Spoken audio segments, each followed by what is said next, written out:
Good morning guys. Today I discuss stomal therapy. A stomal therapist is a registered nurse who has undergone specialist training in stomal therapy and PG tube. यार अर्थ होचे जड़े स्टोमाल therapist होचंदी जड़े पंजीकृत nurse तांके जड़े होचंदी गोटे nurse stomal therapy एवं PEG ट्यूब्रे तांकर अधिक ट्रेनिंग तांके नहीं देन आसला stomal therapist educated patient partner and they carries in the pre and post operative care of the stoma or PEG tube then आर अर्थ होची माने स्टोमाल थेरापिस्ट माने तांकर पेसेंट तांको साथी बा सेमानकर जत्न जे नौचंदी सेमानकर स्टोमा किंबा पीज ट्यूब तांकर पूर्व आ परवर्ती तांके शिक्षा दियंती से माने तांकर किमित केयर नब से पीज ट्यूब स्टोमा किमित केयर नब ता विषय से माने लर्निंग दियंती देन आसे तार हमर डेफिनेशन इंट्रोडक्शन पार्ट सरले देन हम आसीबा तार डेफिनेशन स्टोमार डेफिनेशन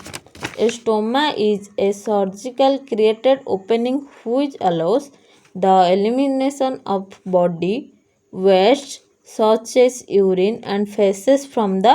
body. माने एक स्ट्रोमा होउचे एक अस्त्रोपचार द्वारा होथिबा गोटे छिद्र गोटे माने गोटे छोट ओपनिंग पार्ट सृष्टि होता आम स्टोमास रे जहाँ शरीर स्टूल यूरिन भली वर्ज्यवस्तु निष्कासन करने को आम अनुमति दिए देन आसला a stoma may be permanent or temporary stomata कौन परमानेंट होइथिबा नहल तो टेम्परारी होइथिबा तापर आसला people need to stoma are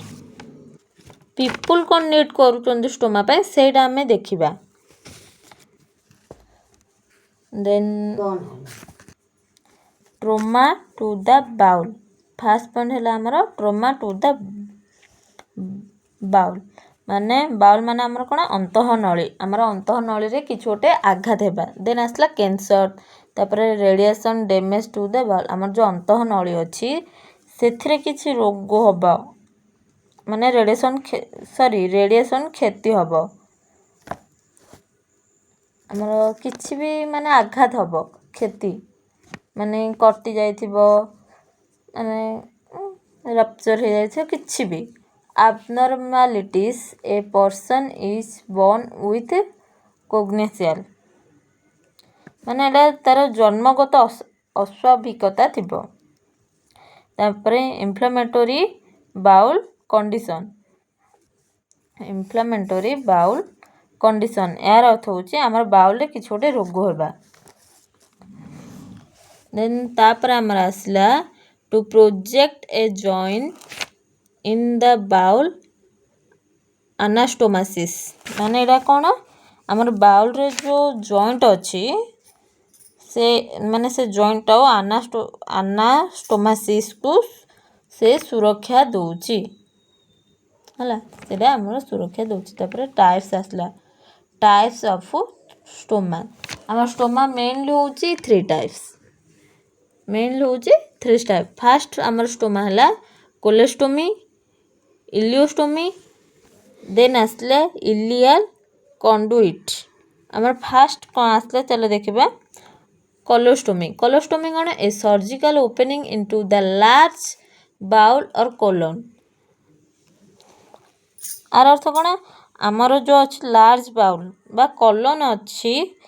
सेथिरे कि गोटे सर्जिकल छिद्र माने ओपनिंग गोटे पार्ट थिबो देन एक कोलोस्टोमी में एडा गोटे टेम्परारी हेतिबो नहले तो परमानेंट हेतिबो देन तापर आसला इलियोस्टोमी कौन a surgical opening into the small bowel or ileum small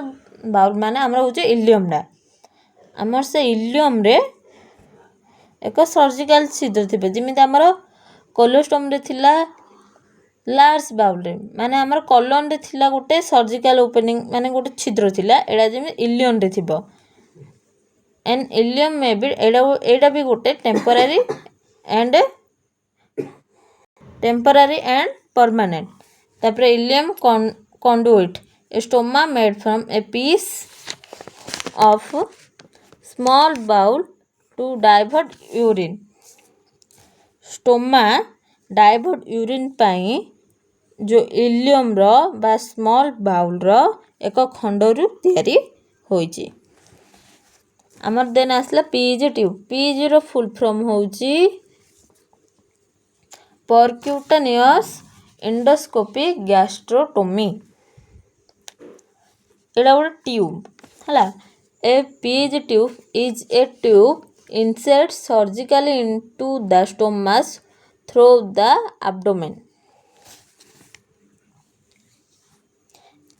माने कौन ए जो पीईजी ट्यूब होची माने जो परक्यूटेनियस एंडोस्कोपिक गैस्ट्रोटोमी होची एक पाकस्थल आम जो स्टोमास रो सर्जिकल भाव भर्ती कर जाउथबा एक ट्यूब। तापरे care of the bolus extension tubing कौन केयर नेबा किन से ट्यूब में केयर नेबा किन। Use warm soapy water to rinse after each feed आम कौन होता आर अर्थ होची प्रत्येक फीड मान जो आम फीड खाया दो परे तार वाश पाई उषुम साबुन पानी व्यवहार करिबा। देन आसला rinse out with plain water and then using 50 ml syringe falls with firm pressures to ensure all सब इज रिमूव्ड। माने कौन आमर जो साधा पानी जो नॉर्मल पानी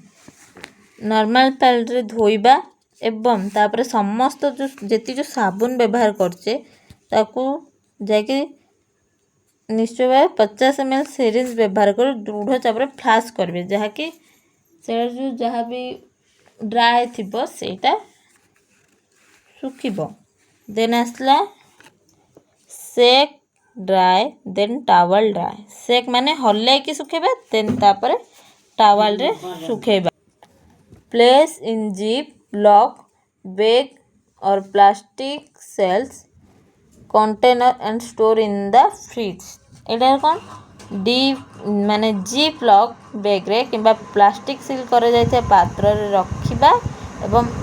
रखि सारला पर एवं फ्रिज रे ताकू रखिबा। तापर आसला take out 30 minute period to feeding to soften tube माने ट्यूब नरम करबा पई खाइबा पूर्व 30 मिनट बाहर